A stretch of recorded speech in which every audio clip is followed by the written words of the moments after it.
Good evening, professionals. In our 10th Corporate Law webinar series, we have been discussing about the fundamental aspects, the theoretical side and the practical aspects related to the forms with specific reference to the rules made in intellectual property. We started our journey with the intellectual property law, the history in India, the TRIPS agreement, the WTO provisions, and how India is complying with those agreements and the aspects related to intellectual property more particularly. And we completed our first session on patents. And for the last 2 weeks, we have been discussing about the trademark provisions. First, we saw the fundamental provisions in trademark, the history of trademark, how it evolved from 1940, 1959, and then we had the legislation, which is the prevailing legislation, Trademark Act 1999. And last week, we did discuss about the registration and related aspects of trademark. Today, we are going to see yet another interesting provision in trademarks, which is relating to opposition proceedings. When you are going to make an opposition, you certainly need to give the grounds on which you rely upon. So ideally, when will you make this opposition? If I am the applicant, trademark applicant, and I make an application with reference to a class of good or service, the opponent has every right to make an opposition if they also have such trademark registered with regard to similar trade or services, and after identifying either on the website or after receipt of this particular thing in the trademark journal, because since the applicant has to advertise, when they come to have cognizance of this fact that this is well similar to their own trademark, then they can certainly oppose to this particular application. When this application has to be made, how this application has to be submitted, and what is the fee prescribed thereto, we are going to see. We have only one key section which deals with opposition to be discussed today, which is section 21. And there are a couple of procedural aspects with reference to the rules which are drawn and laid out in Rule 42 to 51. So we are going to see those aspects with two interesting case laws more with reference to this subject. A sincere thanks to Aishwarya, my team member, for this presentation. Very few legends used in today's presentation. Yes, this is the schema.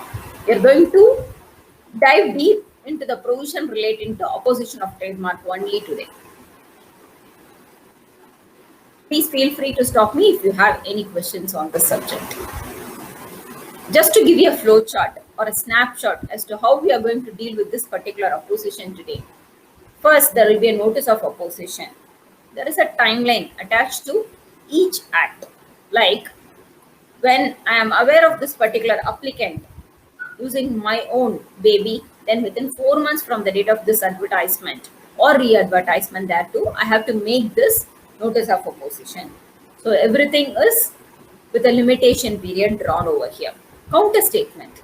Once I receive this opposition, within 2 months of receipt of this notice of opposition, a counter statement has to be filed. Who will file? Obviously, the applicant contesting this particular argument. Of course, you cannot just make an application by stating that it is similar to your trademark. You have to certainly substantiate with necessary evidence. So, third activity will be evidence in support of your opposition, which will be within 2 months from the receipt of the second activity, the precedent activity being your counter statement. And the fourth activity being evidence in support of your application. Within 2 months of receipt of the evidence backed by the support of this opposition made or any intimation which is made by the opponent, you give the evidence in support of your application. Evidence in reply by opponent.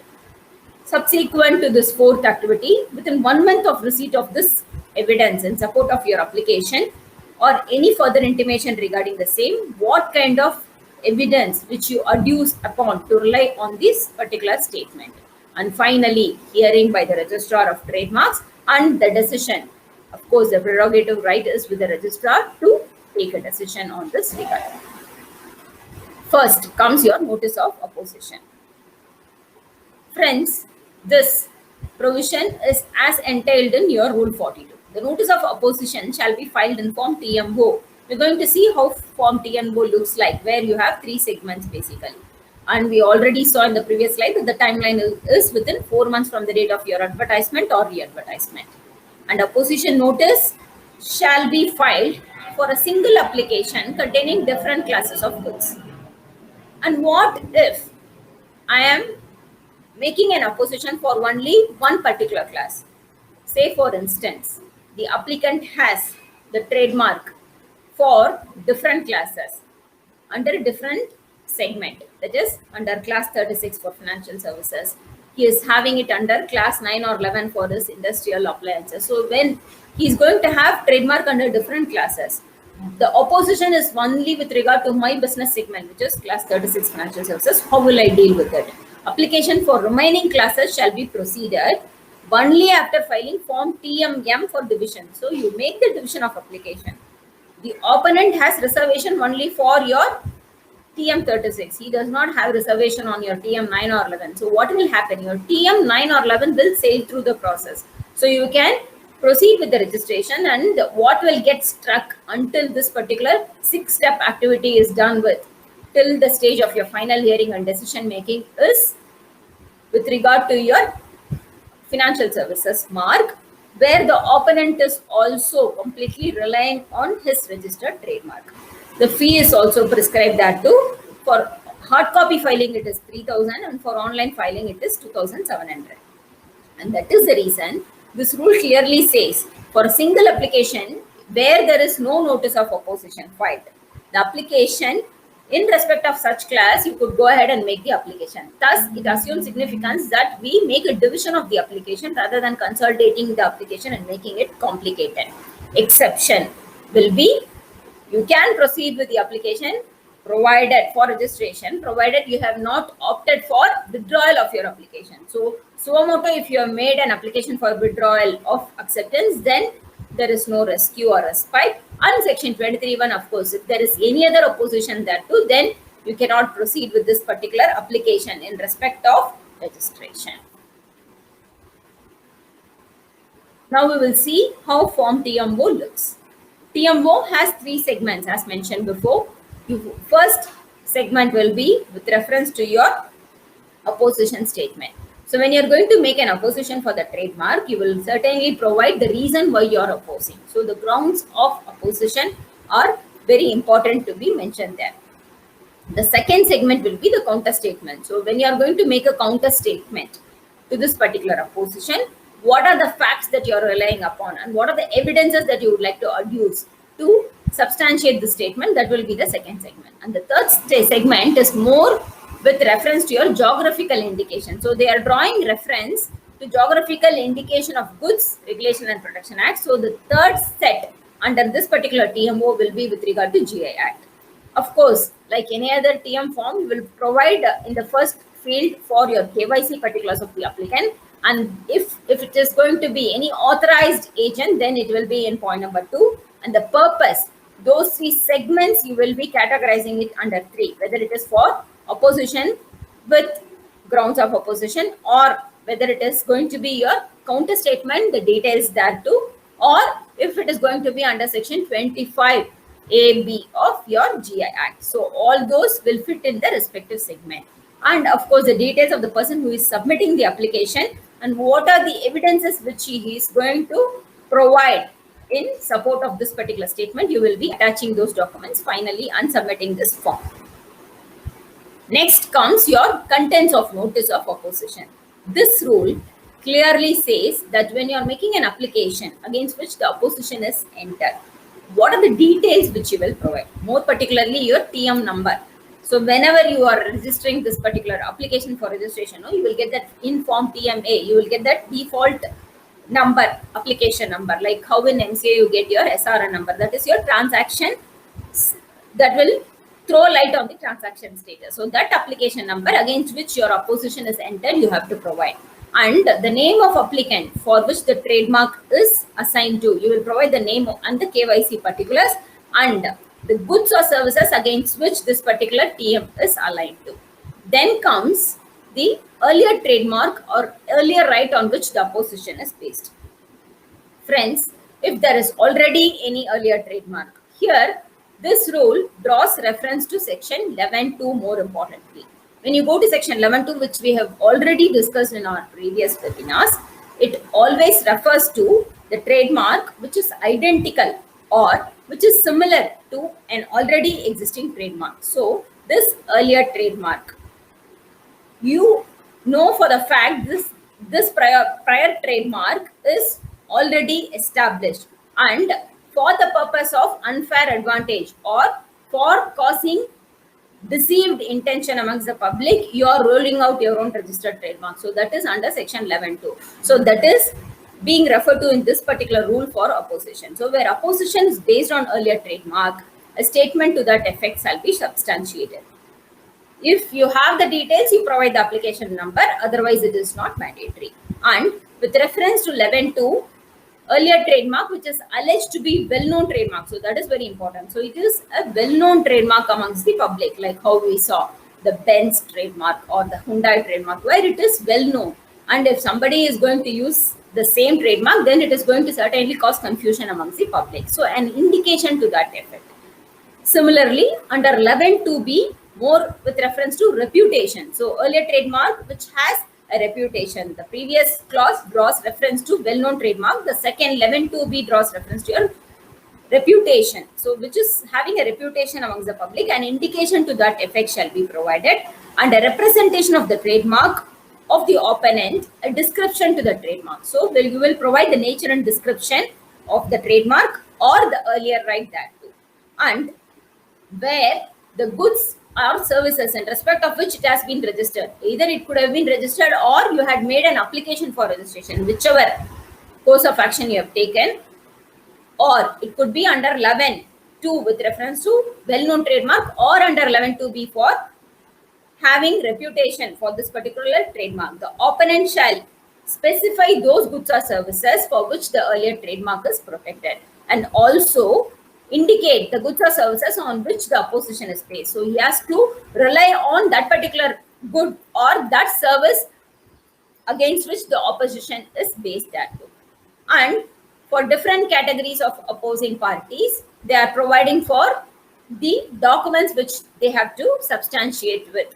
Like where the opposing party is a proprietor, his name, address, and the indication thereto of that particular proprietor.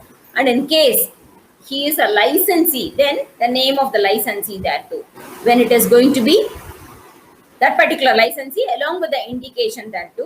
And where this opposing party is a successor in title, merely by virtue of the heirship he is acquiring this particular right, an indication thereto shall be provided. And in case where this particular opposing party has no place of business in India, the name of the opponent and the address for service in India. So the place where he wants the notice to be served in India. This is very important, friends, because we are going to read the section 21 together with the relevant rule 51, which talks about this particular service of notice and the service for cost, where it is going to be the notice which is served, and it is important that the opponent is residing or he is in a position to receive the respective notice. And very important point is the grounds basis which the opposition is based. So the reasons which you would like to enunciate for providing this opposition will be provided there. Verification. Once you have submitted this particular form with relevant documents, the verification comes. So the notice shall be verified at the footnote by the opponent or his agent. Person verifying shall state the numbered paragraph of the opposition notice which he verifies of his own knowledge and what information he has verified, more as a declaration giving that. And verification shall also be signed by the person who is making it, and of course, like any other document, you will also indicate the date and the place where it is signed. We move on to the next step, the second step, which is counter statement. Generally, opposition notice will be served by the registrar within 3 months of receipt. Either registrar could take the action or suo motu the applicant, after seeing the advertisement in the trademark journal, after being aware of this particular application being made, he could voluntarily submit this already filed counter statement on the basis of the information available on the website. And within 2 months of this receipt, the applicant, within 2 months of receipt of what? Within 2 months of receipt of your opposition, this particular applicant shall file a counter statement. If no action is taken by the opponent, he shall be deemed to have abandoned his opposition. The form prescribed is TMO, and he shall provide, again, like how for grounds of opposition you provide the reason, he shall also provide the grounds on which the application is relied on by the applicant. And like how in the previous slide we saw the verification, here again for counter statement you will be verifying the facts at the foot by the party who is submitting, along with the verification of the facts by giving cross reference to the numbered paragraph. So the same formality you will adopt for your counter statement as well.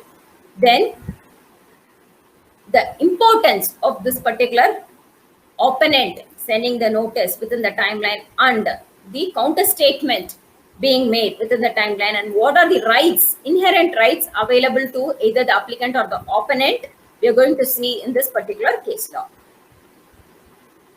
The petitioner is Praveen Kumar Makar, Respondent Union of India and another. This order was issued during 2017 by Delhi High Court. To give you the gist of this particular case, application for registration was abandoned. In the previous slide, we saw how it will get abandoned if the opponent is not taking any action. Then he is foregoing his right, which means it is indirectly deemed to be he abandoning this particular opposition.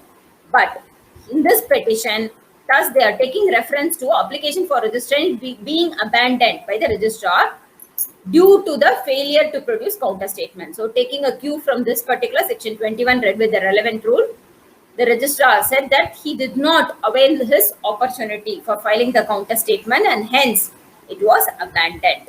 Opposition notice was filed under 21(1) and accordingly registrar did send, because we saw the timeline that registrar should certainly send it within 3 months. So he adhered to the timeline by sending the same to the petitioner. But the petitioner did not receive the notice. He confirmed with facts and proof that he did not receive that particular notice which was sent to him, and hence he did not file this particular counter statement. The petitioner's contention that it was not given, he was not provided an opportunity to make this counter statement was thus merited in his behalf because he had necessary proof that particular notice was not received by him. So it is unsustainable to ask the petitioner to be diligent. You cannot expect the petitioner to always have that watch out on the website to see what are all the trademarks which are enlisted, whether it is applied or registered. Thus, it is the obligation of the registrar to give him the relevant notice within the timeline as prescribed in the Act, and hence the order of the registrar for invoking the provision under section 21 to abandon that particular right of making an opposition was set aside, and thus a further time of 8 weeks was provided to the petitioner for filing this counter statement. So this was in favor of the petitioner taking a rescue that he did not receive the notice from the registrar and hence it could not be taken, he could not be taken granted for abandoning this particular right. Next rule talks about evidence in support of opposition. That is the third step in our flow chart. Copy of counter statement shall be sent in the respective form TMO to the registrar within 2 months of receipt of this notice of opposition. Opponent again shall leave the necessary evidence by way of affidavit in support of the opposition, or he can also provide any evidence which he relies upon confirming to this opposition notice. All these exhibits, whatever he has submitted in proof as evidence backed by this particular document submitted by him as opposition, will be submitted to the registrar for his consideration. If no action is taken by the opponent within the prescribed time, obviously, as we saw before, he shall be deemed to have abandoned his opposition. So his right is foregone. Next comes evidence in support of application, which is the fourth step in our flowchart. Within 2 months of receipt of the evidence or intimation that the opponent does not wish to produce any evidence, applicant shall leave with the registrar again such evidence by way of an affidavit, similar to how evidence in support of opposition is being made. Alternatively, he could also, if he does not wish to provide any evidence, he can provide those facts which he considers to be meritorious to his representation. And again, these facts backed by the evidence or the relevant facts as submitted by this particular applicant will be delivered to the registrar, and if the applicant takes no action within the prescribed time, his right is foregone and he shall be deemed to have abandoned this particular application. Evidence in reply by opponent. So, opposition, counter statement, evidence backed by the opposition, evidence backed by this particular applicant, and evidence in reply by opponent. Now comes the fifth step, where within 1 month of receipt of applicant's affidavit or the facts which he relies upon, opponent again by way of a declaration backed by affidavit can submit his reply to the registrar, and registrar will certainly consider all these evidences including the exhibits as submitted by this particular party opponent. Further evidence, no further evidence shall be left on either side, but if the registrar deems fit, he may give leave to the applicant or opponent to produce any further evidence upon such term or cost as he may think fit. So it is the right of the registrar. If the documents are in any other language other than Hindi, a translated copy shall certainly be produced to the registrar and the other party so that the other party can interpret it better. The final step, the sixth step in our flowchart, which is the hearing and decision. On submission of evidences by both the parties, registrar will issue the notice for hearing to both the parties. Again, he has a timeline. It shall be at least 1 month after the date of notice. Request for adjournment is also possible to be made at least 3 days before the date of hearing, and the form prescribed is TMF. Of course, this adjournment can be done only 2 times. And the days of adjournment shall not exceed more than 30 days. Failure by the applicant to be present in the adjourned hearing results in abandonment of application, like how non-receipt of the counter statement or non-receipt of opposition notice leads to abandonment, foregoing the right. Likewise, if they fail to appear for hearing also, that leads to abandonment of the application. And also failure by the opponent to be present in hearing also leads to result in the opponent also foregoing his particular right. And finally, the registrar will consider all these evidences and all the facts which were presented before hearing by both the parties and the written arguments as substantiated by the learned counsel of both the parties for considering the case before proceeding with the decision making. This case law again relates to how this hearing is very important. Ma Kamakya Darbar Fragrances India, they were the applicants in this case, and Shanti Dhoop Karyala and others were the respondents.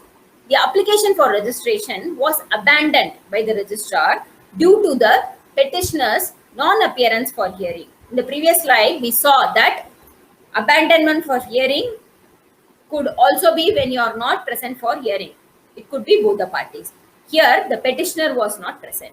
Petitioner held that they were not aware about that hearing at all, and no notice was sent to them, was the allegation made by them. Respondent held that the request for personal hearing under 21(4) was not made by the petitioner.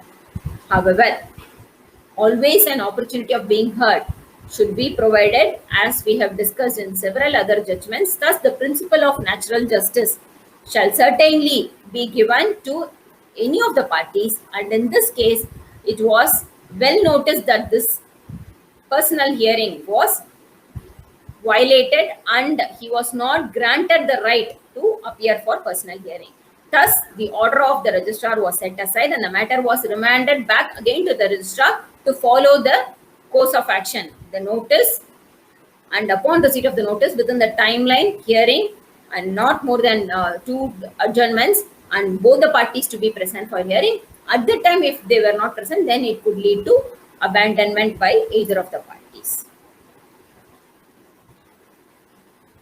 Finally comes the registrar's decision. After hearing both the parties and after providing due notice for principle of natural justice, they will rely on the grounds which are made and also the evidences which are produced by both the parties. If there are no evidences, then the facts on which both the parties are relying upon. So registrar may either request any correction or amendment or suitable modifications to be made in the notice, opposition notice or the counter statement during the course of these proceedings. And finally, the decision which the registrar takes after going through the entire process, those 6 steps in the flow chart, along with the underlying documents as provided by both the parties, he will communicate that decision to the parties in writing. I'll be addressed as the security for cost. Here, both the section and the rule clearly says that where the opponent giving the notice or the applicant who is sending this counter statement after receipt of this notice neither reside nor carry on business in India, what happens? The registrar may require them to give security for the cost of this proceeding because nothing comes free of cost. In default of such security being duly given by either of the parties, registrar may treat this particular opposition or application to be abandoned. So this is the 4th place where the registrar takes right of abandonment. Security for cost will be thus fixed by the registrar as he considers to be fit, and the same may be enhanced at any stage during the proceedings. If he is going to consider that there is subsequent enhancement in the cost, he may certainly enhance this particular cost in the future as well. This is Rule 51 read with Section 21, friends. So with this, we are concluding the provisions relating to opposition with regard to trademark, and we will be continuing this journey in our next Wednesday webinar session as well. Until then, take care, stay safe, friends. Thank you very much.